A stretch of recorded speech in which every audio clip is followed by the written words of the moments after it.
از این جهانی به بقا خواهی نخواهی می روی، از بین خویش و اقربا خواهی نخواهی می روی. سود ندارد سیم و زر،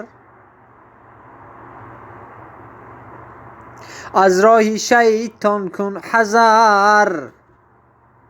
شهزاده باشی هم اگر خواهی نخواهی می روی. مغرور مباش از دولتت، سود ندارد سولتت. روزی که آید نوبتت خواهی نخواهی می روی. السلام علیکم پدران، مادران، برادران، خواهران گرامی قدر. در شنیدن خبر برادر عزیز از مرگ برادر عزیز بهرام غفوری خیلی غمگین شدیم. نه اینکه ما غمگین شدیم، تمام تاجیکستان غمگین شد. دوستان عزیز، در حق بهرام غفوری دعاگو باشید. الله بزرگ از عذاب قبر، از آتش دوزخ نجاتش دهد. دعا کنیم که شایسته جنت حریقی رحمت گرداند برادر عزیز را.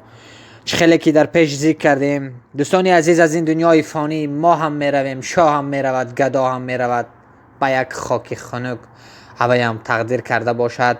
انشاءالله دعاگوی یکدیگر باشیم، در این دنیای فانی به قدر یکدیگر رسیم. دوستان عزیز، همیشه به قدر یکدیگر رسیم. این دنیا کرایی یگان جنگ جنجال نمی کند. دوستان عزیز، برای همین به قدر یکدیگر رسید، دعاگوی یکدیگر باشید، در روزهای مشکلی دستگیری یکدیگر باشید. حرکت کنید که دست یک برادرتان را گیرید.